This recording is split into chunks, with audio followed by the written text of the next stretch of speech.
سڵاوی خۆی گەورەتان لێبێ و ئەم کاتتان باش بینەرانی عزیز و خۆشەویستی پرۆگرامی پەیامی ڕۆژ بە خۆشحاڵیەوە ئەمڕۆ لەگەڵ هاوکارم جەلال لە پرۆگرامێکی نوێتونێتەوە خزمەتان کە کۆمەڵێک تەوەر و بڕگە و بابەتی نوێمان ئامادە کردو بە هیوای ئەوەی کات تەواوی بڕگە و بابەتەکانی ئەمڕۆمان جێگای سوود و ڕەزامەندیەوەی عزیز و خۆشەویست بێت و بتوانن بە دڵ و دەروونێکی ئارام و بە تەندروستێکی زۆر باشەوە تا کۆتایی بینەرمان بن. سپاس شێدا بەناوی خوای پەروەردگار سڵاوی خواتان لێبێت عزیزان. ئەو بڕگە و بابەتانەی کە ئەمڕۆ بۆمان ئامادە کردوون تەوەری یەکەمیان قسەکردنە لەسەر گرنگی چاپکردن و چاپخانە بۆیە دەبێ قسێکش لەسەرەوە بکەین بزانین ئایا ئەگەر چاپکردن یا چاپخانە نەبووە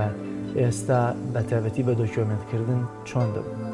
وەروەها تەوەری دووەمان قسەکردنە لەسەر پێشەنگایەکی کتێب کە لە گەرمیان کراوەتەوە کە دیار لە ڕابردوودا ئەگەر بتوانم بڵێم پێشەنگایەکە زۆر گرنگ وایە تەنها لە هەولێر و بەڵام لەسەر پێشەنگای نێودەوڵەتی سلێمانی کتێبمانەیە وەروای پێشەنگای لاوەکیەکانی دیکە شار و شارچەکان دەکرێتەوە ئەمڕۆژ دیارە پێشەنگایەک لە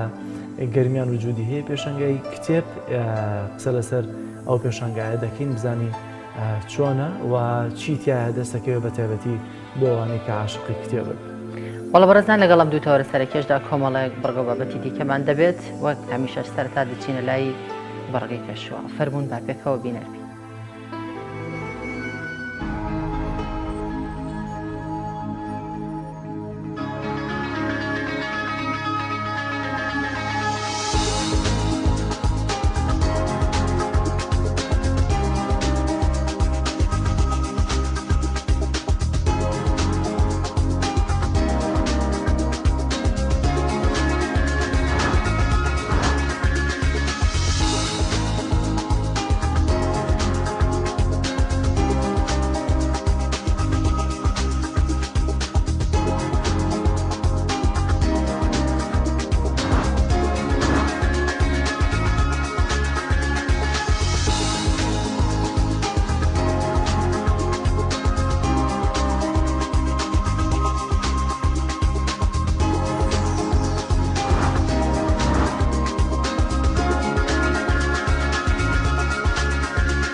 بەڵازیزان تەوەری یەکەممان قسەکردنە لەسەر گرنگی چاپ و چاپخانە بە میوانداری زۆر بەڕێز حاجی مخلیس لە بەڕێوەبەری نووسینگەی تەفسیر لە هەولێرەوە کە میوانمانە. حاجیگان زۆر سپاس بۆ دەرفەتە. ئەگەر لەوێەوە دەست پێ بکەین ئایا ئەتوانین بڵین هەموو شتێک لایەنی سلبی و ایجابی هەیە، ئێمە تا چەندە سوودمان لە لایەنە ایجابیەکەی چاپخانە وەرگرتووە؟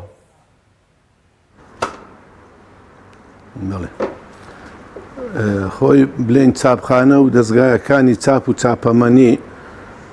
کتێبخانەکان کتێبفرۆشەکان بەگشتیان تەبیعی ئەگەر بێت و لە بواری چاپ و چاپخانە بیتن، چاپخانە دەستگایەکی زۆر گرنگە. کتێبخانە دەستگایەکانی پەخش و بڵاوکردنەوە ئەوانە تەبیعی زۆر بەشداریەکی زۆر گرنگیان هەیە لە بوژاندنەوەی وڵات لە هەموو بوارێکەوە، چونکە بوژاندنەوەی ڕۆشنبیری و ڕبۆژاندنەوەی خوێندنەوە یعنی کارێکی بنەڕەتیە بۆ بوژاندنەوەی وڵات و ملت لە هەموو بوارێکەوە.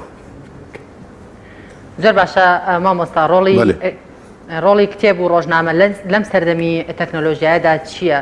لە کاتێکدا کە ئێستا سۆشیال میدیا هەیە بڵین تەکنۆلۆژیاوە پێشکەوتووە کە ئەتوانین لە ڕێگەی مۆبایلەوە بێکە کتێب هەر هەواڵ و زانیاریەکە بێکە بەدەستی بخەین. لە ئێستادا ڕۆڵی کتێب و ڕۆژنامە تا چەندە گرنگە؟ بڵێ خۆی فەرق دەکا ڕۆلی کتێب و ڕۆژنامە جیاوازێکی زۆریان لە نێواندا هەیە ڕۆژنامە وەکو بلێی دەنگ و باس و ڕووداوەکانی ڕۆژانە لە بۆ خەڵکی باز دەکا بەڵام کتێب هەموو زانست و زانیاریەکانی مرۆڤایەتی لە ناو کتێبدایە بەڵام ئەو پرسیارە زۆر دەپرسێت لە هەموو میدیای زۆر لە میدیایەکان ئەو پرسیارەیان لەمە پرسیە ئەگەر میدیا ناوخۆییەکان و یابیانیەکان ئەمە گوتوانە ئەو پێشکەوتنە تەکنەلۆژیە ئەلکترۆنیە کە هەیە خەڵک لە سۆشیال میدیا و لە مۆبایل و لە ئامێرەکانی تر کتێبی دەست دەکەوی دەخینیتن ئەوە ئەگەر کتێبی زۆر باشە بەڵام ئەو سۆشیال میدیایە ئەو ئامێرانەی کە تازە تەکنۆلۆژیانە دەرچوینە دەورێکی زۆر سەلبیان هەیە لەبەرەوەی زانیاری بڵاو دەکەنەوە زانست بڵاو ناکەنەوە زانیاری بڵاو دەکەنەوە دەنگ و باز بڵاو دەکەنەوە قابلی ئەوەیە ڕاستبی قابلی ئەوەیە درۆبی قابلی ئەوەیە خۆیان یعنی دروستیان کردبی بۆ ئەوەی خەڵکەکی زۆر جەزب بکەن بۆ میدیایەکانیان یا بۆ قەناتەکانیان بەڵام کتێب قیمەتی کتێب نرخی کتێب بەهایی کتێب هەتا دنیامایە خۆی لەدەست نادا لەبەرەوەی کتێب کاتی کە تۆ دەیخوێنی چار هەستیار بەشداری دەکەن لە خوێندنی بەڵام کۆمپیوتەر ئەگەر مۆبایلە تەنیا دوو هەستیار بەشداری دەکەن تەبیعی ئەو پێشکەوتنە تەکنەلۆژیە لە بواری خوێندن و خوێندنەوە سۆشیال میدیایەکان هەتا وەکو بلێی دەستگایەکانی ڕۆشنبیری یان جامیعاتی عالەم یا خەڵکەک ئەگەر دکتۆرانامە یان ماستەرنامە دەنووسیتن ئەو دەستگا زانستانە بایەق بە ئەو سەر و چاوەرە نادەن کە تۆ لە سۆشیال میدیاەوە دەست دەکەوی دەبی ناوی کتێبەکەی ناوی دانەرەکەی ئەو جیهەتەی بڵاوی کردیتەوە ساڵێک بڵاوی کردیتەوە حتا ژمارەی لاپەڕەکەی کە ئەو مەقتەع و ئەو پارسێت لێ دەرهیناوە و پشتت پێبەستیە لە نووسینی نامەکەت بۆیە کتاب قیمەتی خۆی لەدەست نادا ئەگەر ئێستاش ئەو دیاردەیە پەیدا بووە ئەو دیاردەیەکی وەقتیە ئاخیری خەڵک هەر دەبی بگەڕێتەوە لە بۆ کتێب زۆر باشە کاک حەجی من دەمەوێت بزانم ئایا ئێستا وەکو پێویست کە ئاستی چاپکردنیش پێشکەوتووە بۆ نمونە ئێستا ڕکەبەریەک هەیە لە نێوان چاپخانەکانە بن بەتیابەت لە چاپکردنی کتێبا بۆ نمونە کوالیتی کتێب جۆری بەرگ واتە خودی ئامێری چاپکردنیش ڕکابەری پێشکەوتنەکە بەڵام لەگەڵ ئەو پێشکەوتنی کە هەیەی لەگەڵەوەی کە دەیەوێ ئەم کتێبە بە جوانترین چاپ خاتە بەردەم بینەر پێشوازی لێ دەکرێت بە پێ و پێشکەوتنی کە لە چاپخانەکانە هەیە بەڵێ بڵێ خۆی ئاستی بە چاپگەیاندنی کتاب یان بڵاو بوونەوەی کتاب لە وڵاتی ئێمە هەتا لە وڵاتە عەرەبیەکان و لە زۆر لە وڵاتەکانی جیهانی سێمیان پێ دەڵێن لە ئاستێکی زۆر نزمدایە بە تایبەتی لە لای ئێمە لەگەر بوونی ئەو هەموو کتابە بەڵام ئەمە کێشە و گرفتەکی زۆر لە بەرامبەر ئەو دیاردەیە هەیە دیاردەی کتێب فرۆشتن لەبەرەوەی ئەو باری ئابووری باری دارایی باری ڕامیاری وڵات زۆر تەئسیر لەوە دەکا بەڵام ئەو منافەسەی ئەو چێبڕکەی کە لە بینی چاپخانەکان هەیە یا لە بینی دەستگایەکانی پەخش و بڵاوکردنەوە هەیە ئەو شتێکی زۆر پیرۆزە بەڵام بە شەرتێکی خۆ پابەندکەن بە بنەما ئەساسیەکانی ئەخلاقیەکانی بڵاوکردنەوە ئەویش ئەوەیە دەبی زۆر بایەخ بە ڕواڵەتی و بە ناوەڕۆکی کتێب بدەن چونکە هەیە لە منافەسەکردندا دەچی بە کەمترین نرخ کتێبی چاپ دەکا بە کاغزێکی خراپ بە کوالەتیەکی خراپ هەتا بە هەرزان بیفرۆشی. بەڵام ئەو کتابە ئەگەر بێت و کتێبێکی بەردەست بیتن لە ماوەیەکی زۆر کەم هەڵدەوەشێ لە کەلچی نامینێ. ئەمە تقریبان 12-13 ساڵە بایەق بەو لایەنە دەدەین ئەو کتێبانەی کەوا پێشی 20 ساڵ 25 ساڵ بە چاپمان دەگەیان ئەو کتێبانە هەستمان دەکرد یعنی لەو ئاستەی نینە ئێستا لەگەر پێشکەوتنی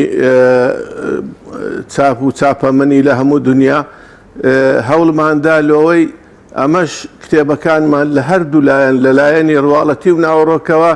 لە ئاستێکی جیهانی بیتن. هەتا کارێکی دیشەیە زۆر گرنگە لە کاتی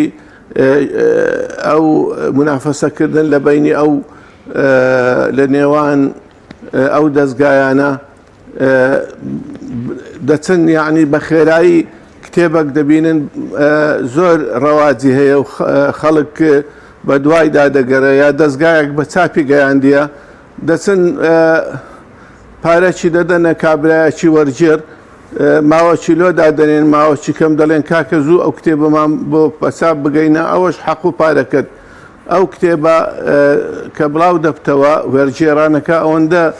لاوازە ئەوەندە خراپە یعنی عیب و عارە لە بۆ ئەو وڵاتەی کە ڕێدەدا ئەو نەوعە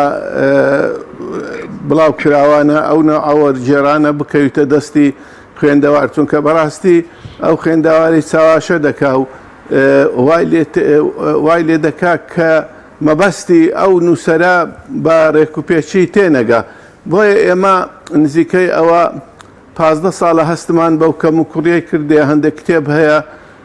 پێشی ئەو ماوەیە 15 ساڵ پێشی ئێستا بە چاپمان گەیاندیە چەند کتێبێکمان بینیوە وەرجێرانەکەی لە ئاستی ئەوەدا نەبووە لە ئاستێکی باش و کوالەتێکی چاک نەبووە بۆیە دووبارە وەرمانجێڕایتەوە بە شێوەیەکی تر وەرجێری باشتر و بەتواناتر هەتا بۆ ئەوەی ئەمە ئاستی خۆمان بپارێزین لە بواری بڵاوکردنەوەی کتێب. هەروەها خوێندەواریش یعنی سوودی لێ ببینیتن. زۆر باشە کاک حاجی بە شێوەیەکی گشتی لە ئێستادا تا چەندە گرنگی بە چاپکردنی کتێب و چاپخانەکان دەدرێت؟ بەڵێ وەڵا کتێب و چاپخانەکان ئەگەر بێت و بڵێم بایەخی پێ نادرێ بایەخ پێدان خۆی دەبی لەلایەن دەسەڵاتەوە بی لەلایەن دەوڵەتەکانەوە بی هەر دەوڵەتێک هەر دەسەڵاتێک دەبی پشتگیری لە چاپخانە بکە پشتگیری لە کتێب بکە پشتگیری لە دەستگاکانی پەخش و بڵاوکردنەوە بکە. بەڵام ئەوانەی کە دەکرێ مەخەن لە وڵاتیمە هەموو ئەهلیە پاشی ئەو کێشەی ئابووری و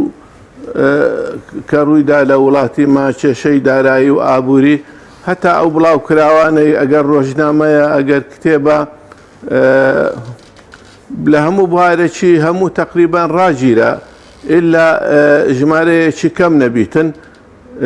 ئەوەیە تاسیری وەکو بلەیلایەنی ئابووری و دارایی لەسەر بڵاوکردنەوەی کتێب نەبوونی پلانێک لەلایەن دەسەڵاتەکانەوە لە بۆ بوژاندنەوەی خوێندن و خوێندنەوە گەورەترین کێشەیە بۆ بڵاوکردنەوەی کتێب چونکە دەبی پلانەکە بیتن ئەو پلانە نوخبە و دەسەڵات و داک و باب و مامۆستایەکان و هەموو پیاوە بیرمەند و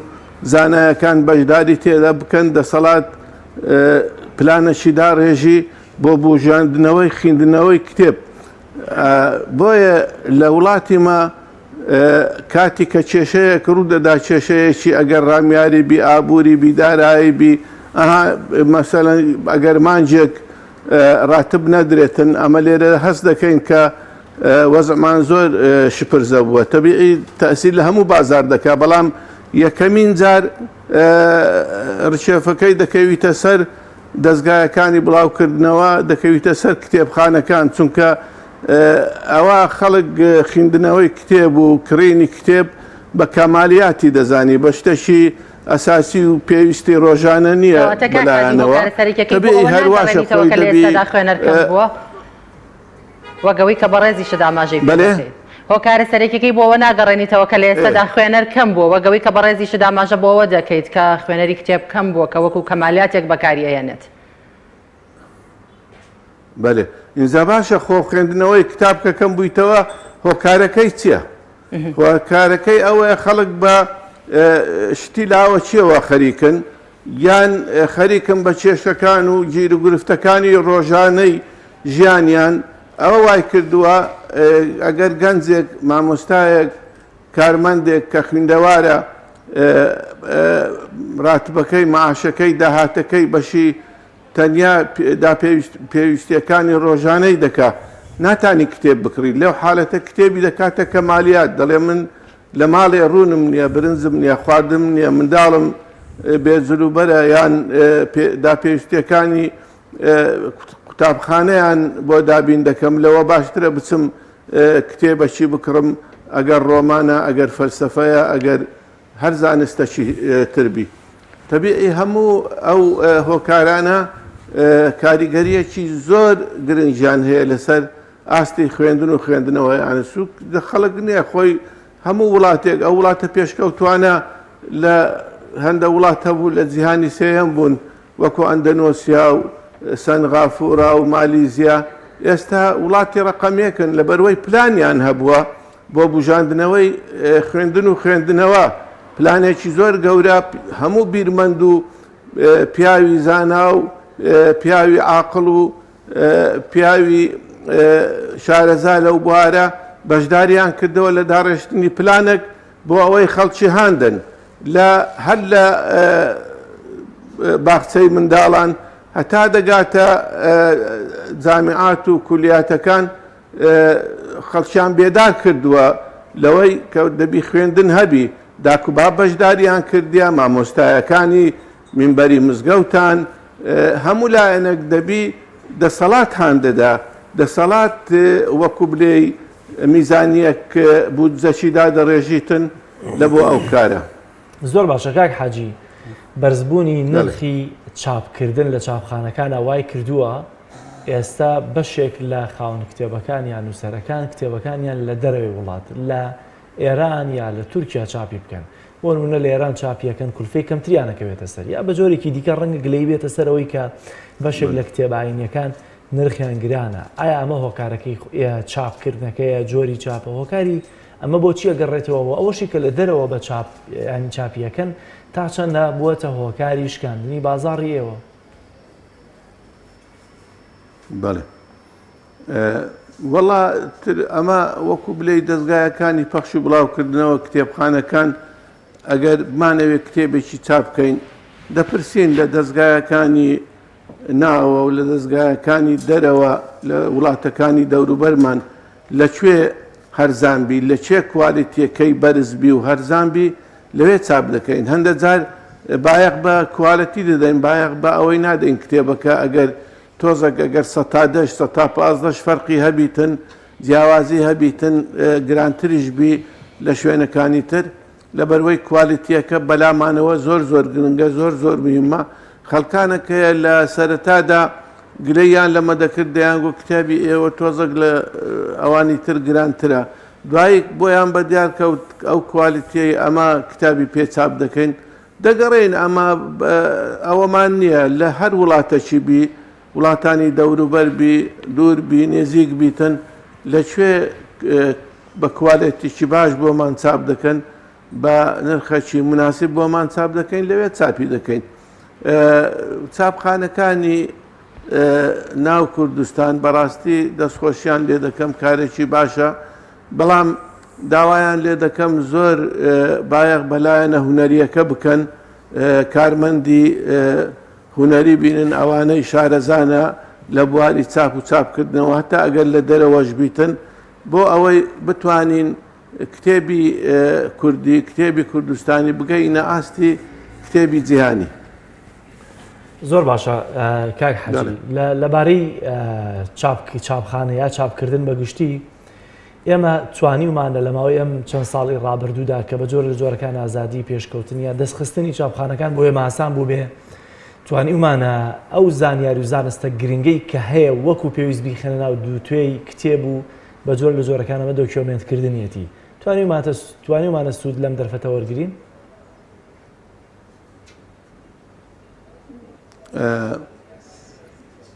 تروەڵی من زۆر لە پرسیارەکە تێنەگەیشتم ئەگەر بە کورتی لۆم باسکەی بڵێ لە ماوەی ئەم چەند ساڵی ڕابردوو کە ئێمە بە ئاسانی چاپخانەکانمان هەم پێشکەوتنیان بە خۆیانەوە بینیوە هەم وجود بوون لە بەردەستا توانیمانە سوود لەم دەرفەتە وەرگری ئەو زانست و زانیاریەی کە هەیە دۆکیۆمنتی کەین ئیدی بە کتێب یا بە هەر شێوازێکی دیکە بێت بەڵێ ئەوە زۆر گرنگە بەڕاستی دۆکیۆمنتکردن ئەوەم بەبیرهێناوە زۆر لە بۆ داهاتووی وڵات و لە بۆ وەکو بلێ بژاندنەوەی بێداری لە ناو خەڵکو و بۆ داڕشتنی پرۆگرام و بەرنامەکانی دەستگایەکانی ڕۆشنبیری و یان فێرکردن جامیعات و کولیات و ئەوانە دۆکۆمنتکردن کارێکی زۆر گرنگ و کارێکی زۆر دەبی بایەخی پێ بدرێ لەبەروەی ئێستا مەسەلەن نمونە کرد لۆبینم لە دۆکۆمنتەکانی دەوڵەتی عوسمانی لە تورکیا یا لە وڵاتەکانی تر تەقدیر دەکرێت زیاتر لە 100 ملیۆن دۆکۆمنتیان هەیە هەندە لە مێژونوسان کە هاتووی لای ئێمە دەکەن باس لەوە دەکەن دەڵێن ئەگەر 102 ئەو دۆکۆمنتانە لەسەر کوردستان بیتن ئەمە لای کەمی 2 ملیۆن دۆکۆمنتمان هەیە لە تورکیا تەنیا ماعادای ئینگلیز کە لە سەرەتای ئەو سەدەی بیستەمەوە دەسەڵاتیان لە عێراق هەبووە لە کوردستان هەبووە ئەوانیش بە 100,000 دۆکۆمنتیان هەیە لەسەر کورد و کوردستان بۆیە نووسەرەکانمان لێکۆڵێنەوەکانمان ئەگەر بێت و بایەخ بەوە بدەن خاستەن دەسەڵات پشتگیریان بکە لە ناحیەی یعنی مادیەوە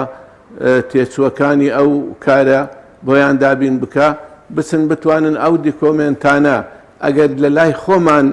ئەو ڕووداوانەی ڕوویداوە لە ماوەی ئەو 30 ساڵی لە کوردستان یان مێژووی دێرینمان لە دەستگایەکانی دەرەوە تۆمار کراوە یا نووسراوە لە ئەو مەخطوطاتانەی کە لەو دەستگایانەدا هەیە لزنەی لە بۆ تەشکیل بکرێ بچن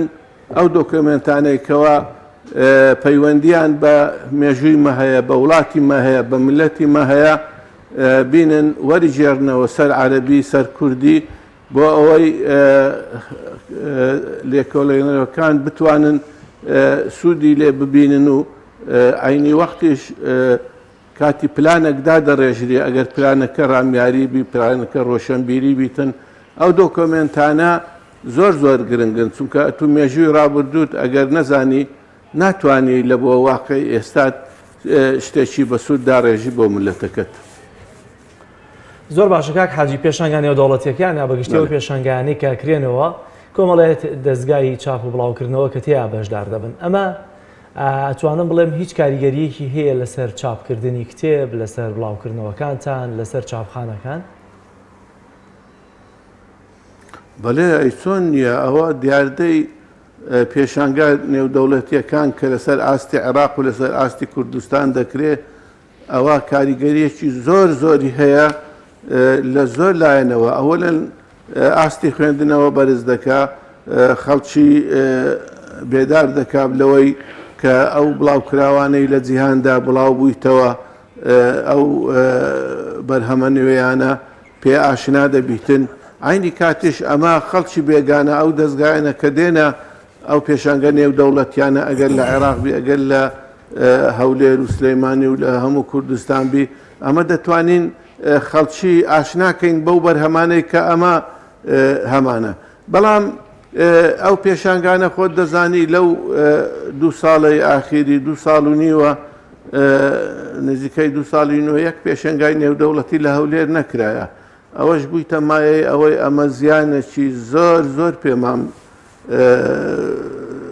یعنی لێمان بکەوی زیانێکی زۆرمان لێکەوتووە بە نەمانی ئەو پێشانگایانە تەبیعی باری ڕامیاری وڵاتەکەش بە عمومەن یعنی ئەمە لەو ساڵە 2 پێشانگای نێودەوڵەتی کرایە دوانیان لە بەغدا کراوە لە سلەیمانی کراوە ئی هەولێر هەتا ئێستا نەکراوە قەولە مانجی 4 بکرێتەوە ئەویش تەسادفی ڕەمەزان دەکا زۆر محاوەلەمان کرد کە بکەوێتە مانجی 3 ئەویش ئەوای گوتیان مانجی 3 شوێنی پێشانگا هەمووی بەکرێ درایە و حەزز کرایە مانجی 5 لەگەڵ پێشانگایەکانی نێودەوڵەتی ترەوە دەکەوێتە هەمان کات و هەمان مەوعید و هەمان ڕۆژ یا هەمان مانگ ئەوش نابی ئەو هەڵەیەک نزیک ببوونەوە چونکە ئەو دەستگایانەی کەوا بڵێن لە هەولێر بەشداری دەکەن مەسەلەن 1/4 دەبینی 4 لە بەحرێن پێشانگایەکەیە ئەوانە ناتوانن ئەوەی خۆیان بگوازنەوە بچنە بەحرێن لە ماوەکەمە دەبێ ڕەچاوی ئەو شتانە بکرێ هەمووی پێشانگە نێودەوڵەتیەکان بەڕاستی لە بۆ ئێمە لە بۆ خەڵکیش یعنی لە بۆ وڵات لە بۆ میلەت بایەخەکی زۆری هەیە سوودەکی زۆری هەیە کە باسم کرد بۆ ئێمەش سوودەکی زۆر زۆری هەیە لە بەرۆی ئەمە دەتوانین لەوێ خۆمان پیشان دەین خۆمان بە دیار بێخین سینجی خۆمان دەرینین بڵێن ئێمەش بەرهەممان هەیە ئێمەش بڵاوکراوەمان هەیە بڵاوکراوەکانی خۆمان هەندە جار پێیان دەفرۆشین لێیان دەکرین یا ئالوگۆڕی دەکەین بای ئەوەندە ئەوان کتێبمان دەدەنێ بای ئەوەندە ئەمە کتێبیان دەدەینێ بەڵام ئەو بوارە ئەو زوروفەی ئێستا بەسەر کوردستان و بەسەر عێراق داهاتیە ئەمە لەو پێشانگانەی سلەیمانی و ئیبەغدا شوێنەکانی تریش بەڕاستی لە هەمووی بە زیانێکی زۆر گەورە دەرچوین لەبەروەی خەڵک ئەوەڵەن یەکەمینیان نەبوونی پارە و معاش و ڕاتب و ئەوانە دووەمین باری ئابووری بەگشتی سێمین باری ڕامیاری مەسەن لە بەغدا ئێمە بەشداریمان کرد لەبەروەی خۆ پیشاندان و نازانم چ ئەو کێشە سیاسیانەی لە نێوان حزب و ئەوەکاندا هەبوو ئەوەی کرد خەڵک نەتوانی بە شێوەیەکی باش بێتە پێشانگایەکە ئومێدەوارین بەڵکو ئینشاءڵڵە مانجی 4 لە هەولێر دەکرێتەوە زۆر حاجی لە ئێستادا ڕۆڵی چاپخانەکان چۆنە لە بەرەو پێشبردننی کتێبە ئاینیەکاندا وەک دەزانین کە کتێبە ئاینیەکان خوێنەرێکی زۆر باشیان هەیە بەڵێ تەبیعی خەڵک چاپخانەکان پێیان خۆشە یعنی خەڵک داوای چ بکە ئەی بە چاپ بگەینن خۆشت دەزانی یعنی ئەوڕۆکە کتێبی ئاینی زۆر داوا دەکرێت ئەویش هۆکاری زۆرە یەکەمین ئەوەیە کۆلێج و قوتابخانە و حوجرەی زۆر لە کوردستان هەیە کتێبی ئاینیان دەوێت بەڵام هۆکارە سەرچێ و هەرە گەورەکە ئەوەیە ئاین خۆی لە خۆیدا وەکو بیرێک وەکو فکرێک وەکو هزرێک ئاین چارەسەری هەموو کێشە فەلسەفیەکان و هەموو کێشە فکرەکانی ئینسان دەکا وەڵامی هەموو پرسیارەکانی ئینسان دەدات لە هەموو بوهارێکەوە بۆیە ئەو پرسیانەی ئێستا لە ناو پرسیارانەی ئێستا لە ناو خەڵکدا هەیە ئەو گومانانەی کە هەیە لەسەر ئیسلام یا لەسەر بوون و بوونەوەر هەموو وەڵامەکانی لە ئایندا بە زەقی هەیە بە ڕاستی و بە ڕاشکاوی هەیە بۆیە خەڵک بە دوای ئەوانە دەگەڕێ بزانێ ئایا ئەو گومانانەی دەیخەنە بەر ئەوەی ئاین وەڵامەکەی چییە تەبیعی ئەلحەمدوللا ئەمە لەو 10 ساڵەی ئاخیر بە 100 کتێبمان لەو بوهارە بە چاپ گەیاندیە بۆ ڕواندنەوەی ئەو گومانانەی کەەوە لەسەر ئیسلام بڵاوی دەکەنەوە. بەڵا زۆر سپاس بۆ بەڕێز حاجی مخلیسیونس، سپاس بۆەوەی کە حاجیان لا هەولێرەوە لەگەڵمانەوەی، سپاس بۆ زانیاریەکانت. بەڵە بەڕێزان دەچینە ناوبڕێکی کورت و دواتر دەگەڕێنەوە وڵاتان و لەگەڵتان بەردەوام دەبین. تۆپ ئارت تاکە بریکاری تۆڕی میدیایی کۆمەڵ بۆ بەرهەمهێنان و بڵاوکردنەوەی ڕێکلام. یەکێک لە خواردنەکانی سەفرەی کوردی برنجی ڕووبهەنارە، خواردنێکی زۆر بەچێژ و بەتامە، چەندی لێ بخۆی لێی تێر ناخۆی. برنجی ڕۆبەنار زۆر خۆشە، خۆشترە بێت ئەگەر برنجەکەی برنجی مەحموود بێ. برنجی مەحموود!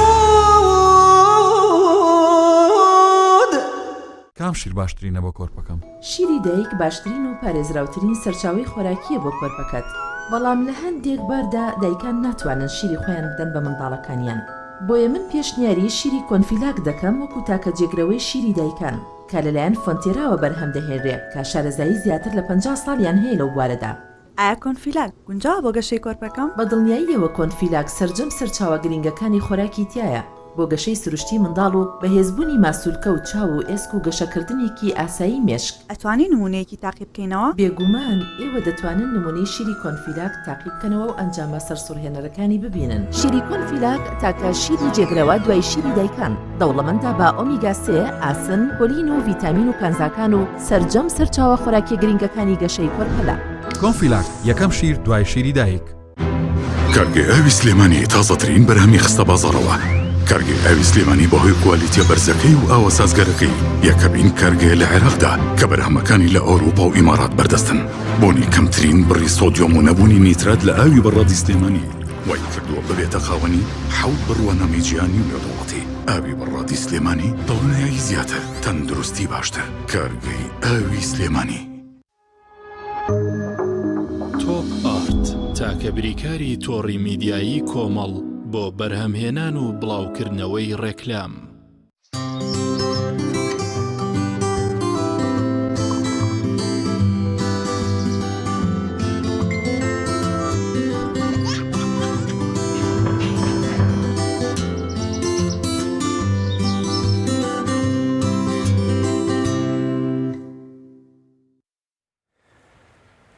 پێشەنگایەکی پۆستەر لە سەیساق کراوەتەوە کە دیارە ئامانجلەی بەرجەستەکردنی هەندێک ڕوودا و یان خۆت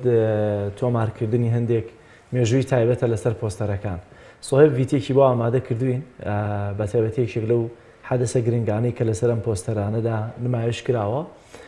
چیرۆکی 2 خوێندکارە لە سی سادەق کە کەم تا زۆرێکتان دەزانینم چیرۆکەیان بیستووە. با پێکەوە بینەری و فیچەرە بین.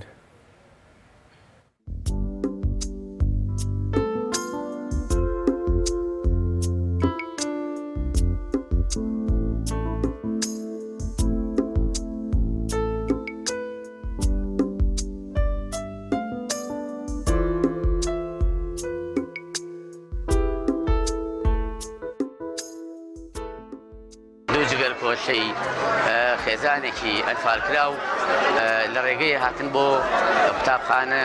ئەو بووگیانە لە دەستدا. ئێمە ساڵانە بەرکی خۆمان نەزانین و بەڕێوەبەرێتی پەرۆدەستی سادەق ئەو ڕۆژە بەرز ڕابگرین و یادی بکەینەوە. ئەو بوو مەراسیمێکمان ساز کرد لەسەر پەیکەرەکەی لە باخچەیەک لە سی سادەق. تاجەگوڵینەوەدانا ئەمڕۆ دووەم ڕۆژی چالاکیەکانمانە و دوایەوە ڕۆژ هەر بەردەوامە بین. ئەمڕۆ بێگومان خۆتان نەزان لێرە پێشانگای پۆستەری مامۆسایانی سەرجەم قوتابخانە خوێندنگاکانە. ئەمانەوێ ئەم یادە بەردەوام زیندوو بێ، زیندوو ڕای بگرین و لە زیهنی قوتابیان و خوێندکارانی ئەم قەزایە بمێنەوە پەیامێکی گوێ بۆی ئێمە لەم بتوانین وەچەرخانی بکەین لە بواری خوێندن و زانیاری و بتوانین ئێمە بە هاوڕێکانی چناوی هەمن بڵین کە ئەوان لە ڕێگەی زانست و زانیاری لەوە کاروانی زانست و زانیاری گیانی خۆیان بەخت کرد. ئێوەش بەڵێنیان پێبن کە بخوێنن بەردەوام بن بۆی ببنەوەی داهاتوو وڵاتەکەتان ئاوەدام بکەنەوە. سوودمەندن بۆ کۆمەلگا و بۆ خێزانەکانتان. ئێمە پێشانگایەمان پێشانگای پۆستەر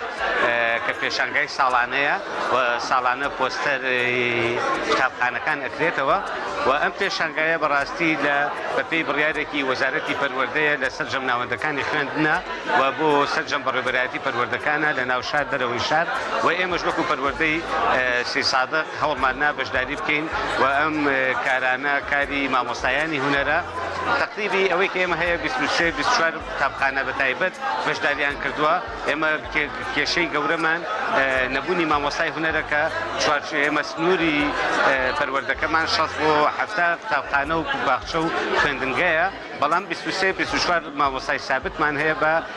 ئەوەی کە بتوانێت کار بکات مامۆستای ترمان هەیە تقریبی 5-6 مامۆستای تر ئەوان زیاتر خریجی شانۆن کەمتر بەشداریان کردووە هەرچەندە خۆشبەختانە 1-2 مامۆستایەکی شانۆشمان بەشداریان کردو بە هێنانی پۆستەر و ئەم پێشانگایە وەکو بە جەنابتانم وت پێشانگای پۆستەر تایبەتە بە مامۆستایانی هونەر کە لە چوارچێوەی کۆمەڵی فکری خۆیانە بەشداریان کردووە و تایبەت بە چنار و هێمن بەشداری کراوە تایبەت بە ژینگە تایبەت بە کۆش تایبەت بە خوێندنەوە تایبەت بە فکر و بە پێی ئەو ڕۆیایی کە مامۆستایانی هونەر خۆیان ویستویانە کاری لەسەر بکەن ئێمە لە کۆبوونەوەی بڕیارماننا مامۆستایانی هونەر بۆ خۆیان ئازادن.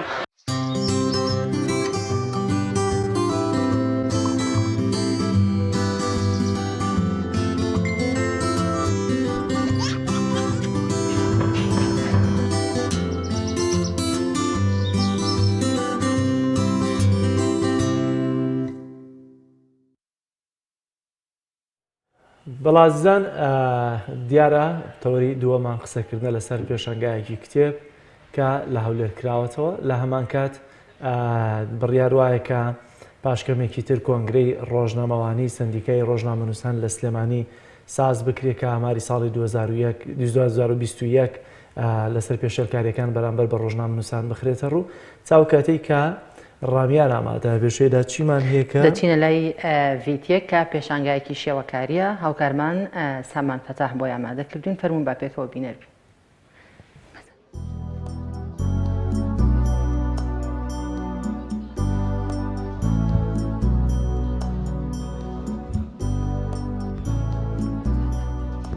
ئەم ساڵ بە حکمی ئەو زروفە ناڕەحەتێکی پێیتی دەپەڕین ناونشانی کۆرۆنا ببەزێنە یا کۆرۆنا دەبەزێنینمان پێ بەخشی لە پێناو شاری تاکەکانی کۆمەلگا چونکە مامۆستا پێمان وایە بزوێنەری کۆمەلگایە هەر کاتێک هەر جوڵەیەک هەر باشیەک لە ئەمانە دەست پێ بکات ئۆتۆماتیکی شۆڕەبێتەوە بۆ چینەکانی تری کۆمەلگا و ئەم ساڵ سەرجە مامۆستایانی شێوەکار بڵێن پسپۆری شێوەکار بەشدارن لەم پێشەنگا کە سەرجەمیان 62 مامۆسایە بە 62 تابلۆی تایبەت لەسەر کۆرۆنا و لێکەوتە خراپەکانی و هاندان بۆ پێکوتە و وەرگرتنی پێکوتە کارەکانیان ئەنجامیاوە. ژماری تابلۆکان 68 تابلۆیە واتە مامۆستا هەیە زیاتر لە تابلۆیەک بەشداری کردووە لە پێشەنگاکە. هیوادارم ئەم کار و چالاکیانە درێژەی هەبێت چونکە من بە پێویستی ئەزانم هەم بۆ کۆبوونەوەی ئەم مامۆستایانە بەیەکەوە و هاندانێک و ڕێنمایەکی زۆر گرنگە بێت بۆ ئەوانشی کە بەرکەوتەی ئەم پێشەنگا بن.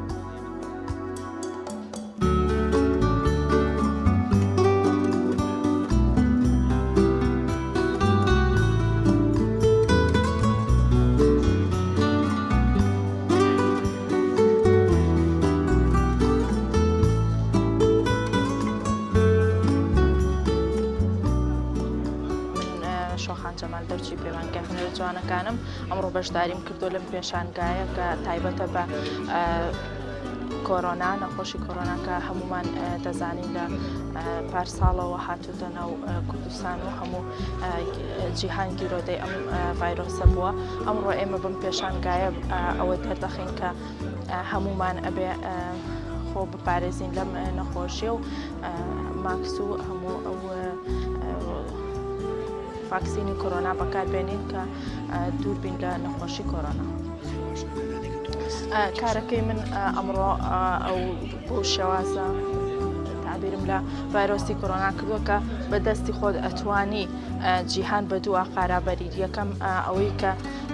ڤاکسین بەکارنێنیت و ئامێرە خۆپارێزیەکان بەکارنێنی ئەوە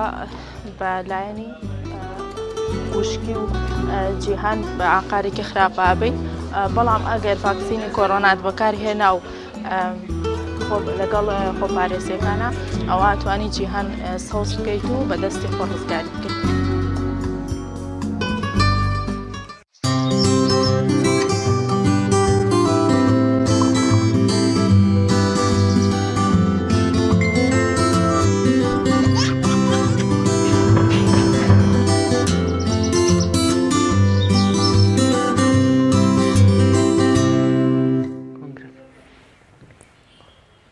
بەڵازیزان دەچینە لای کۆنگرەی ڕۆژنامەوانی ڕاگەیاندنی ئاماری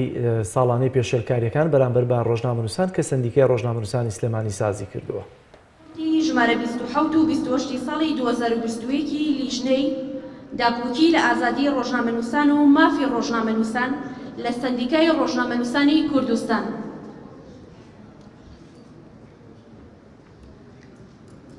سەرەتاش چەند دەقەیەک وەستان بۆ گیانی پاکی شەهیدان بفەرمون.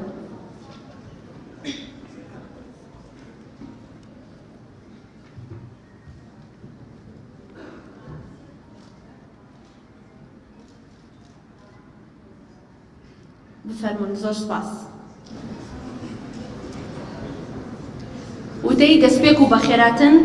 و ئەنجومەنی سندیکا لەلایەن بەڕێز بژار حەکیم جێگیری نەقیبی سندیکای ڕۆژنامەنووسانی کوردستان با بفەرمێت.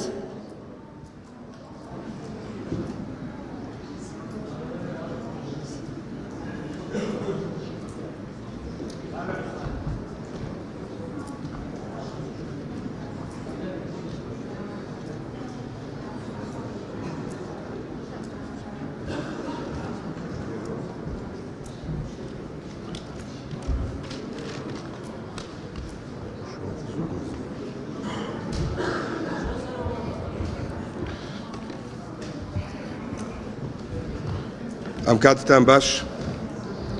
ئەمە دەبانی خۆشەویست بە ناوی ئەنجومەنی سندیکای ڕۆژنامەنووسانی کوردستان بە خێرهاتنتان دەکەین. سپاس بۆ ئامادەبوونتان لەگەڵ ئێمەدا بۆ ڕاگەیاندن و بڵاوکردنەوەی راپۆرتی لیژنەی داکۆچی لە ماف و ئازادی ڕۆژنامەنووسان. بەڕێزان، لای هەمووان ڕوون و ئاشکرایە کە کاری میدیا لە هەرێمی کوردستان ڕۆژ بە ڕۆژ فراوانتر و گژیرتر دەبێت. لەگەڵ ئەم فراوانبوونەشدا ئاستەنگ و ئارێشەی زۆر ڕوبەڕووی میدیاکاران دەبێتەوە لە کاتی ڕووماڵکردندا. ڕووداوی پێشێلکاری بەرامبەر بە ڕۆژنامەنووسان بەداخەوە لە حاڵەتەوە بۆ بەدیاردا. پێشێلکاریەکانیش لە زۆربەی ناوچەکانی هەرێمی کوردستان ڕوو دەدەن و زۆرن پێشێلکاریەکان. سندیکای ڕۆژنامەنووسانی کوردستان لە سۆنگەی هەستکردن بە پرسیارەتی ئەخلاقی و پیشەیی و بە ئەرچی خۆی زانیوە لە ڕیگەی لیژنەی داکۆچی لە ماف و ئازادی ڕۆژنامەنووسان بەرگریان لێ بکات و بەم پێش ساڵانە لیژنەکە دوو راپۆرت لە یەکەمی شەشمانجی یەکەمی ساڵ و شەشمانجی دووەمی هەموو ساڵێکدا پێشێلکاریەکان بڵاو بکاتەوە. ڕاگەیاندنی ژمارە 27 و 28 راپۆرتی پێشێلکاری کە دەکرێتە ڕوو دەرخەی ئەوەیە کە پێشێلکاریەکان دش بە ڕۆژنامەنووسان بەردەوامە. بیرۆکەی دروستکردنی لیژنەی داکۆچی لە ماف و ئازادی ڕۆژنامەنووسان لەلایەن ئەنجومەنی سندیکای ڕۆژنامەنووسانی کوردستان لە ئەنجامی بەرپرسیارەتی و هەستکردن بەو مەترسیانە بووە کە دژ بە ڕۆژنامەنووسان ئەنجام بدرێن و هاوکار و پیاوپیشەکانتان لە سندیکا و لە لیژنەی داکۆچی بە ئەمانەت و بەرپرسیارەتی و خەمخۆریەوە پشتیوانی لە ڕۆژنامەنووسان دەکەن و پێشێلکاریەکان بڵاو دەکەنەوە. ئەنجومەنی سندیکای ڕۆژنامەنووسانی کوردستان جگە لەوەی لە ڕێگەی لیژنەی داکۆچیەوە پشتیوانی لە ڕۆژنامەنووسان دەکات، هاوکات ئۆفیسی سەلامەتی پیشەیی هەیە کە بە پشتیوانی فیدراسیۆنی ڕۆژنامەنووسانی نێودەوڵەتی چەندین خولی سەلامەتی و پیشەیی و خۆپاراستنی لە بەرەکانی جەنگ و چۆنیەتی خۆپارێزی لە کاتی ڕۆماڵیەت هەواڵەکانی شەڵدا بڵاو کردوتەوە بۆی ڕۆژنامەنووسان خۆیان بپارێزن. پەلاماردان و بە ئامانجگرتنی ڕۆژنامەنووسان لە کاتی ڕۆماڵەکاندا پێشێلکارێکی زەقە و پشتگوێخستنی یاسای کاری ڕۆژنامەنووسی و شکاندنی عورفی کاری ڕۆژنامەنووسیە. لێرەوە داوا لە وەزارەتی ناوخۆی هەرێمی کوردستان لایەنە پەیوەندیدارەکان دەکەین کە راپۆرتی پێشێلکاریەکانی لیژنەی داکۆچی بە هەند وەربگرن و بە بایەخەوە لێ بڕوانن بۆ ئەوەی دیاردەی پێشێلکاری دژ بە ڕۆژنامەنووسان لە هەرێمی کوردستان بنەبڕ بکرێ دووبارە بەخێر بێن و هەر شاد بن.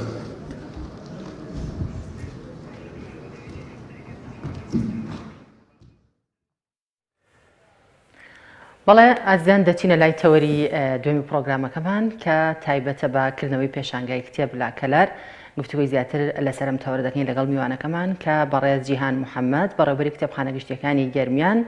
لە کەلارە و ڕاستەخۆ لەگەڵماندا دەبێت.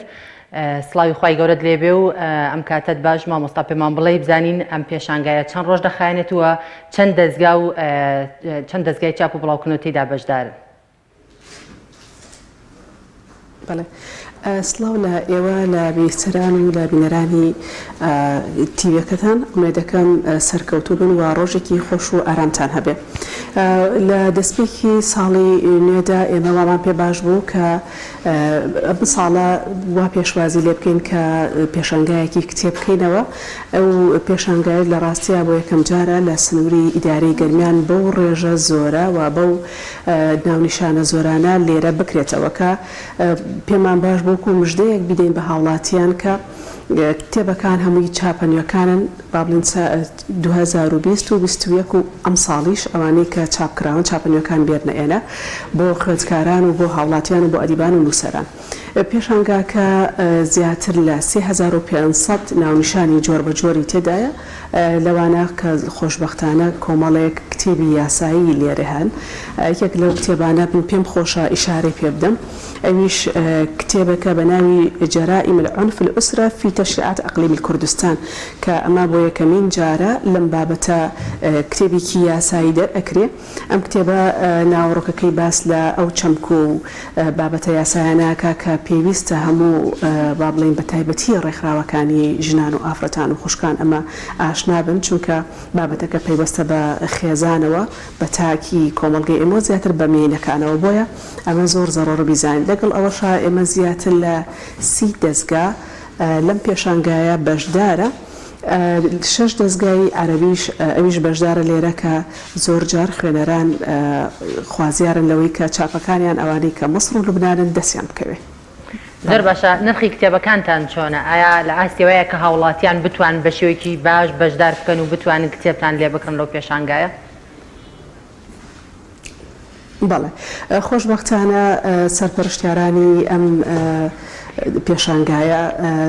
وعدی ئەویان پێداین کە نرخەکان زۆر باشن لە 130 دەست پێکە هەتاوەکو لە 170 کە ئەمە هەموو کەسێک ئەتوانێت کتێب بکڕێ. لەگەڵ ئەوەشە هەری کەسێک بای 50,000 کتێب بکڕێ ئەوە دیارەیەکی تەفسیری گوڵشەنی پێ ئەدرێ. لەگەڵ ئەوەشە ئەگەر لە 100 با بڵین ئەگەر بای 40,000 کتێب بکڕێ ئەوە کتێبێکی بە دیاری پێدرێ. ئەگەر تەنها بەس بۆ سەردان بێ هەر کتێبێک بە دیاری وەرەگرێ. لە ڕاستیە ئەمە مژدەیەکی خۆشە و دیارەیەکی جوان و بە نرخیشە بەڕای من چونکە کتێبێکێکە لەو هاوڕێ دانسقانەی کە هەمیشە پێت ئەبەخشێ هیچ کاتێک بێزارت نەکە. زۆر باشە. دوجار بورە مامۆستاجیان نەمانزانین چەند دەستگایە لایەن لە چاپخانەکان بەشداریان کردووە لە پێشانگاکەدا؟ بەڵێ باسم کردوتن زیاتر لە 30 دەستگایە 30 دەستگای کوردستانیە 6 دەستگایشی دەستگاکانی عەرەبین. ئەگەر پێشتان باشە ناوەکانتان بۆ بخوێنمەوە من ناوی دەستگاکان بزانم.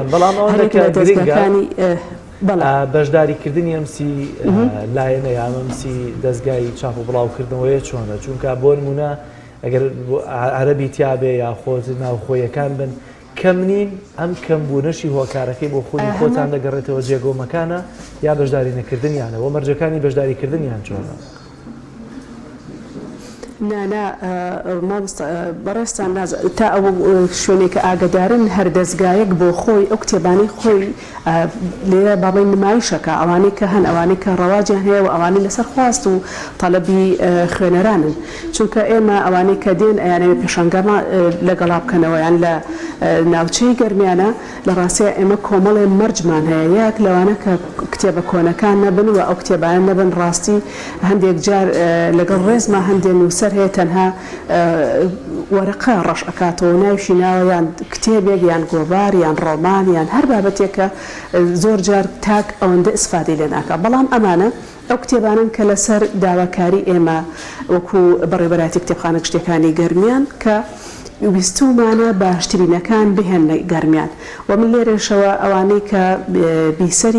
بینەری تەلەڤیزیۆنەکەی ئێوان ئومێد دەکەم ئەوانی لە ناوچەی گەرمیانن سەردان بکەن چونکە بە چاوی خۆیان بیبینن شتێکی ترە هەموو کتێبەکان لە ڕووی قەبارە و لە ڕووی ناوەڕۆک و لە ڕووی پێکهاتی بابەتەکانەوە شتگەلێکی ناوازن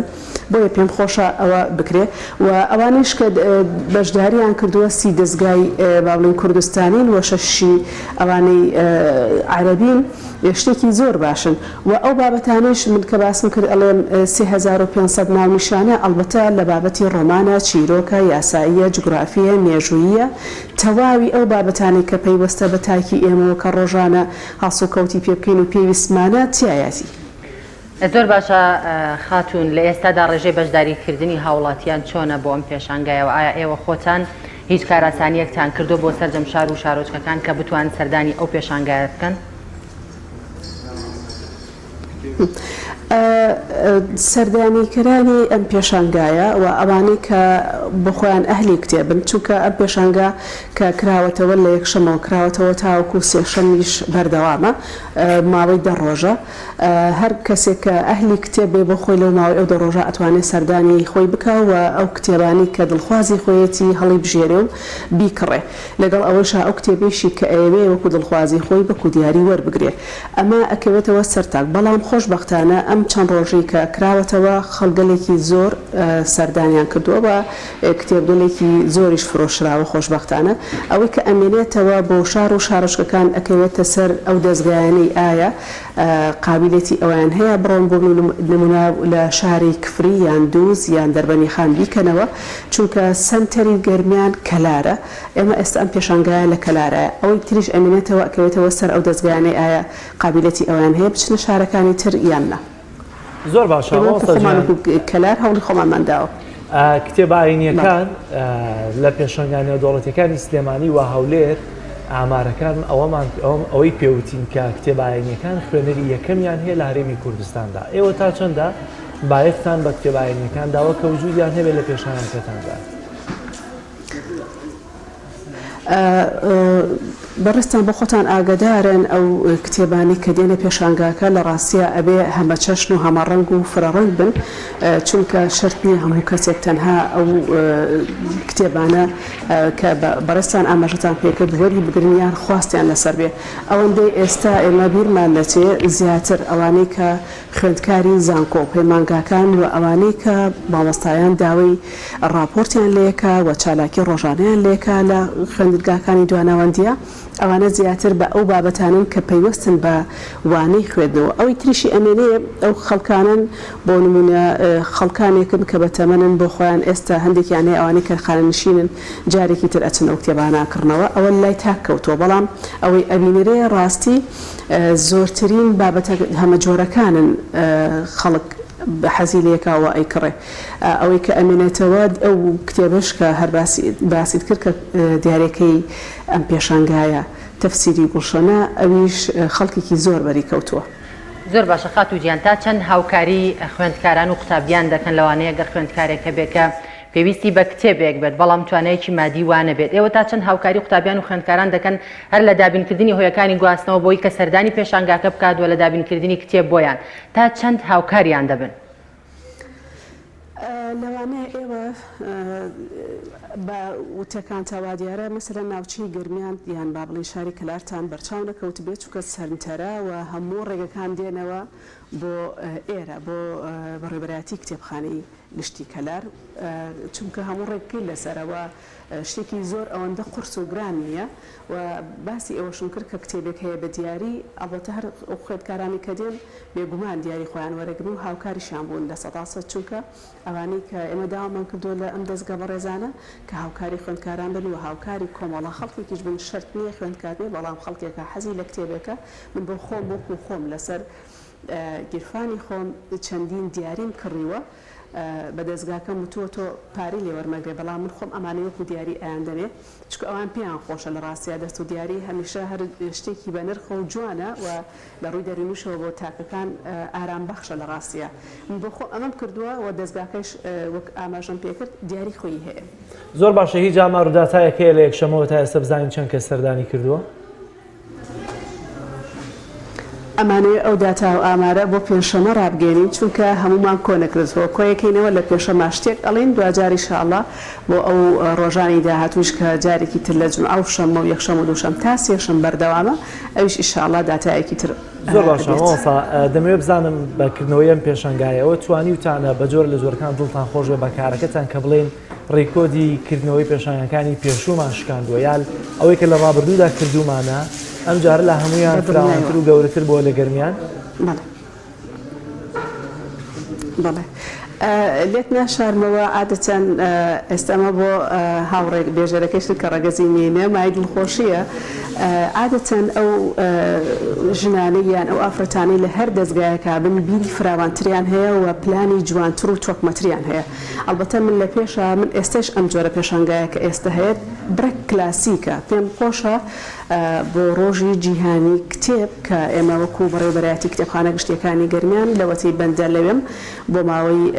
لە 2009 لێرەم جگە لەوەی کە بەهۆی قەیرانەوە جارێک نەمانتوانی گۆوارێک دەرکەین خۆشببختانە ئەمەش هەروەکو مژدەیەک بۆ خوێنەران و بۆ ئەدیبان و نووسەران و ئەوانەی خواستیانە لەسەر لە ئەو گۆوارە ئێمە بەشداری بکەن بابەتەکانیان بنێرن بۆ گۆوارەکە ئێمە لێرە دوو ژمارە گۆواری جیهانی کتێبمان دەرکردووە لەگەڵ ئەوەشە بەبەستم لەوەی کە پلانەکان ورترن لەگەڵ ئەوەشا لەگەڵ دەستگاکان ڕێککەوتوین لە ڕۆژی جیهانی کتێبە گەورەترین پێشانگا جارێکی تر بکرێتەوە هەرچەند ئەکەوێتە ناو مانگی پیرۆزی ڕەمەزانەوە بەڵام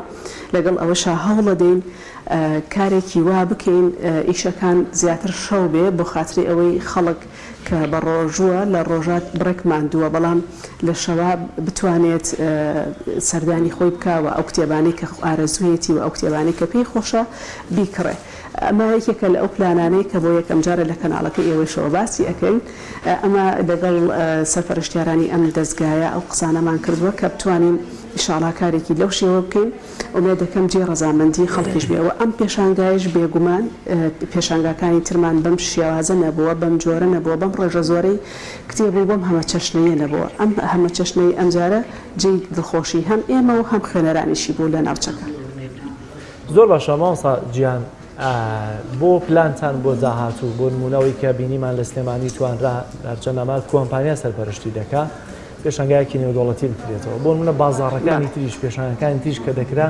گەرمیان توانیەوە قۆناغە ببڕێت پێشانگای بازاڕی گەورە بکاتەوە کە لۆدێکی زۆریان دەکەوێتە سەر بۆ ناوچەکەش باشە ئێوە دەتوانن وەکو لایەنی حکومی یا سبەین ئێمە بسپێرن بە کۆمپانیەکان لەوەی کە پێشانگای کتێب بەرفراوانتر بکرێت لە ناوچەی گەرمیان چونکە ناوچەکەی ئێوەش ڕەنگە بە حکمەوەی کە دەتان بەستێتەوە بە هەندێک سنووری هەم ئێران و هەم عێراقەوە ڕەنگە شوێنێکی استراتیژی بێ بۆ ئەم بابەتە لە پلانتانە هەیە بۆ نمونە پێشانگایە فراوانتر بکەن ناوی بینێن نێودەوڵەتی بەڵێ هەر لە قسەکەی جەنابتە کە باسی ئەوەکەی کە کۆمپانیا بەڕێوەیە بێ ئەوە ئومێد دەکەم کۆمپانیەکان خۆیان پلانی ئەمەیان هەبێ چونکە ئەوەی لە دەسەڵاتی حکوومەتایەوە ئەوەی لە دەسەڵاتی ئیدارەی خۆجیەتی ئەم ناوچایە ئەمەیە کە ئەکرێ و پیشانەدرێ ئەمە توانە ئەوەیە بەڵام لەگەڵ ئەوە کۆمپانیا بخۆتە زانین دەستکراوەترەوە لە ڕووی مادیشەوە ئەوە توانێت زیاتر هەنگاو بنێ و زیاتر بەرفەراوان ئیشەکانی بکە و ئەوە هەر کۆمپانیاک پێی خۆشە دەتوانێت مەسەرەن ئێمە کار ئاسانی بۆکەین لەوەی بە ناساندنی دەستگاکانەوە بە ناساندنی ئەو گەنجە خوێنگەرمانەی کە بەم کارە هەڵەسن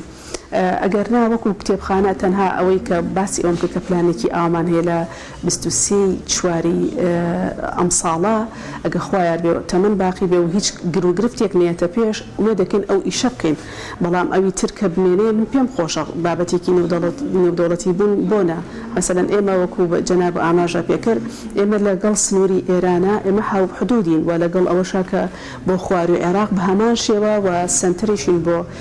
تەسەورەکەم هەر بۆ هەرێمی کوردستان ینی لە ناو عێراق وانە کەلار سنتەرە ئەتوانین ئەم بابەتە بکەین بەڵام ئەمە ئەکەوێتەوە سەر وجودێکی زۆری ئەوێ و تاقەوتوانایەکی زۆری ئەوێ لە ڕووی مرۆییشەوە لە ڕووی داراییشەوە بۆی ئومێد دەکەم کۆمپانیەکان بەم کارە هەستن ئەگەرنا بۆ حکوومەت ئیشی خۆی کردو کەم تەرخەمی نەبووە لە ڕاستە بە گوێرەی ئەو ئیمکانێتی کە هەیە لە بەردەسا و ئەو وەزعیش کە لە هەرێمی کوردستانە ئەوگوزارێ بەڵێ زۆر سپاس بۆ بەڕێز خاتوو جیهان محەممەد بەڕێبەری کتێبخانە گشتیەکانی گەرمیان زۆر سپاس کە و کاتی خۆتە بەیەمە بەخشی دووبارە زۆر سپاس بۆ ئامادەبوونێت بەڵازیزان فیچەرێکمان هەیە ئاوکارمان دانیار ئامادەی کردووە لەوەی کە ئێستا ئەتوانم بڵێم بە جۆرێک لە بابەتی سەرنجڕاکێش دێتە پێشچاو بۆ وانەی کە ڕەنگە زیاتر خولیان هەبێ بۆ شتە قەدیمیەکان. ئەویش بابەتی مسگەریە کە ئەوانەی کە با بڵێن قاب و قاچاق دروست دەکەن لە مەس یا تعدیلاتی تیا ئەنجام دەدەن بە جۆرێک ئەمە وەکو کەلتوری لێ هاتووە کە ماوەتەوە نرخەکەشی ئەگەر بێت و مسەکە ئەسڵ بێ نرخەکەشی گرانترە زیاتر وەکو شتێکی فۆلکلۆری بەکاری دێن دەچینە لای ئەم فیچەرەی کە هاوکارمان دانیار ئامادەی کردووە.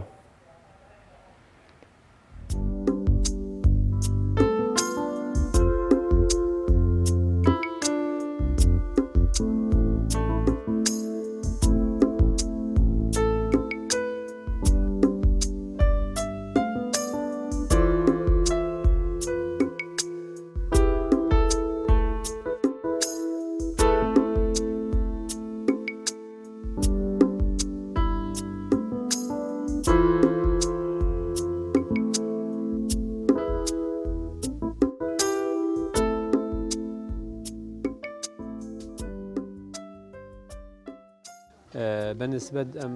دوکانەوە کە داماناوە دوکانەی پێشنگای مسی ناوازەیە سەرەتا حەز و خولیایکی خۆمان بوو لەبەرەوەی کە خەڵک بەڵێ لە زمانی باو باپیرانمانەوە ئەم شتە هەبوو ئەم حاجانە هەبوو خەڵک بەکاری هێناوە بۆ خواردنگە و چێشن و مەتبەخ و بابەتی ئەوانە بەکاری هێناوە بەڵام لەم ساڵانەی دوایە بەرەبەرە کاڵ بووبوویەوە بەرەبەر لەناو خەڵکان نەمابوو لەبەرەوەی شتی کە زۆر هاتوو بەڵام ئێستا خۆشببختانە لەخوا بەزیابێ خەڵک گەشتەوە قەناعەتێک ئەمە شتێکی کوردەواری خۆمان بووەوە شتێکی بەسوودە بەکارێنن دیسان خەڵک کەوتوتە ناو بەکارێنان و بەعمەلیکردنەوەی لە هەموو جۆرەکانی لە جۆری پەرداخەکانی بێت لە جۆری مەنجەڵەکانی بێت لە جۆری تەشت و شتەکانی بێت خەڵی بەکارێنێتەوە بۆ خواردنکەکانی لەناو مەتبەخەکانە زۆرینەی خەڵک حەزی لێت ینی بەتایبەتی ئایلە کوردەواریەکان زۆر حەزیان لەم بابەتانە هەیە و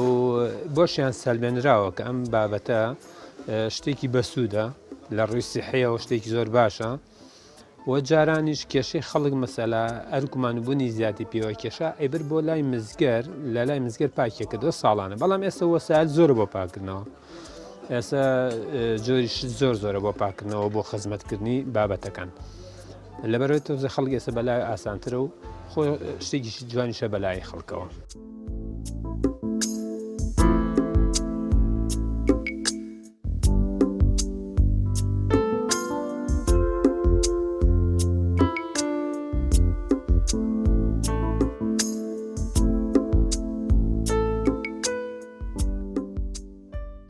من دەمێکا میشاکەم تقریبی ئێمە لە نەوتەکانەوە میشاگەی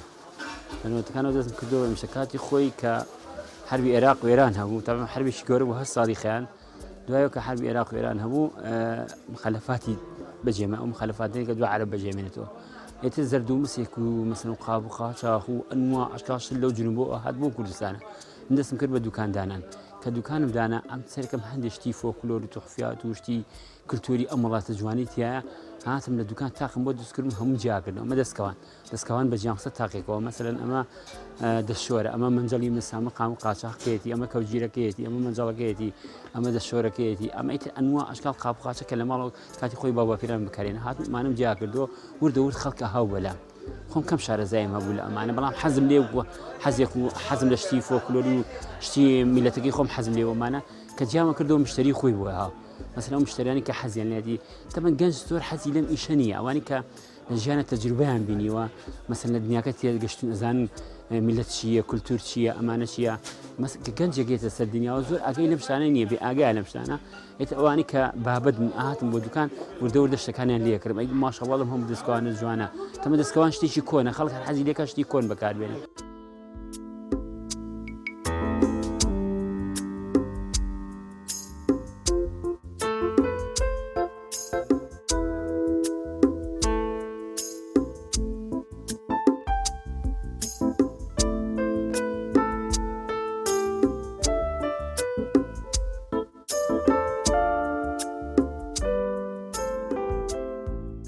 بەڵێ ئەم خواردنگە ئەم حاجەیە تاکید کە جیاوازیە لەگەڵ حاجەتەکانی ئێستا بە تایبەتی کە ئێستا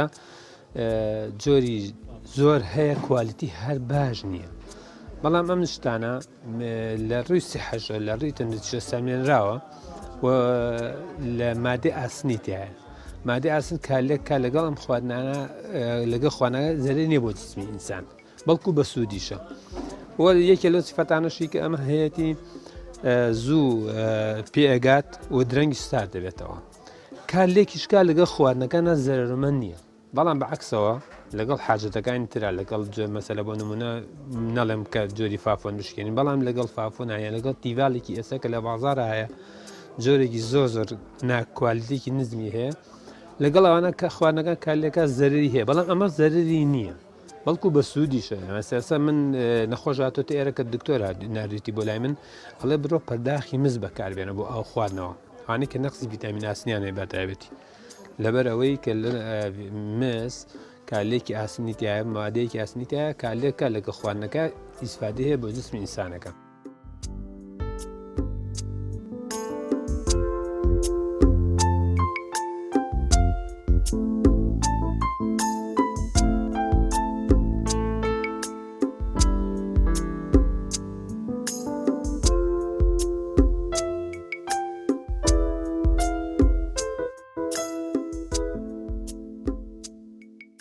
خەڵکی ئێستا وردەوەردە ئێستا خەڵک تێگەشتوتر بۆ وڵات مەسەلەن پێشکەوتوتر بۆ لەگەڵ جارانەی زەرنەمی بەعسا هەر چواردەورێمان گیرا و کەس نێزانی هاچوو خارج و ئەمانە بۆ شوێنەوە ئێستا خەڵک تێکەڵای وڵاتان بووە خەڵک فێری زانست و زانیاری و عیلم و هەموو شتێک بووە خەڵک ئێستا شتی وایەنێتە دیزایانی وا جوانێتە بۆ وڵات کار نازانی شل لە هەموو وڵاتان و ئێستا شل لە ئەوروپاوەشی دیەوە بۆ ئێرە لێرە چێتەوە بۆ ئەوروپا چێتەوە بۆ ئێران ئێران چێتەوە بۆ عێراق عێراق چێتەوە بۆ سووریا هەچی شتی فۆکلۆر ئەمانەیەتەوە چونکە خەڵک بۆ حەزی لە شتی فۆکلۆرە ئێستا هیوایەتێ قەنەعات کە لای من دایە ئینشاڵڵا بەس سێرێکەکەم ئەڵێ وڵای دڵم پێڕونە چکە کاتی خۆی کە بیرەکاتەوە باوە پیلانچیان بەکارێناوە ها ئینسان دایمە یادگاریەکان خۆشە کە چیتە تەمەنێکەوە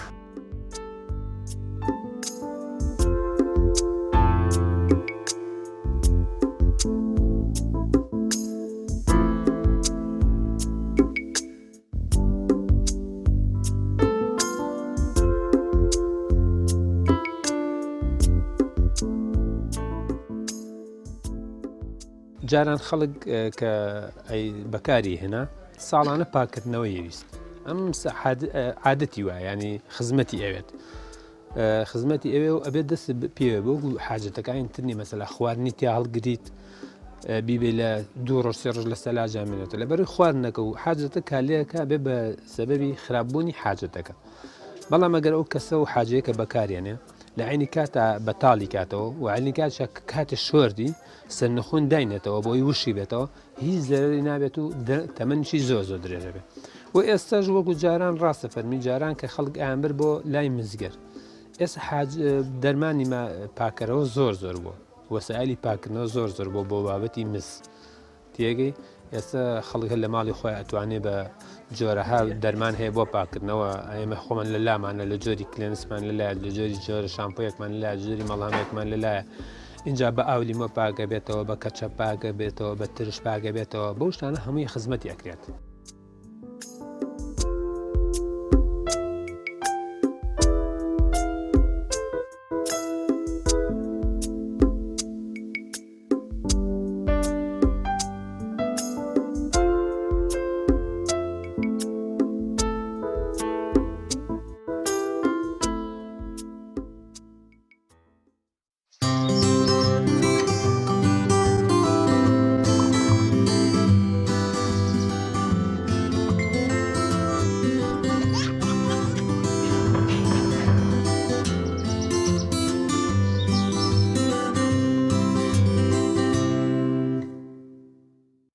کڕینی ئەم بابەتانە ئێستا وەکو شتێکی فۆلکلۆر ئەتوانم بڵێم جمهورێکی تایبەتی خۆی هەیە بەڵام ئەوەی کە گرنگە جارێکی دیکە متمانە پێکردنە بە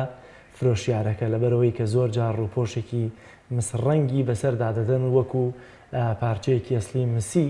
پێ دەفرۆشن کە دەبێت کڕیار زۆر وریابێ و ئاوەشی کە فرۆشیارە دەبێت خاوەن متمانەیەکی باش بێت چونکە ئەمانە بۆ خۆیان نرخێکی تایبەتیان هەیە هەرچەندە هەندێک شوێن سوئیسفادەی لێ دەکەن و هەندێک شوێنیش تەنها بە ڕووپۆشەکە نرخێکی گرانی بازاری مسی بەبەرا دەکەن. دەستخۆش بەڵە بەڕێزان بەم شێوازە پرۆگرامی ئەمڕۆمان بە کۆتاکەیش تا پرۆگرامێکی دیکە بەخوای گەورەتان ئەسپێرین خواتان بگەم.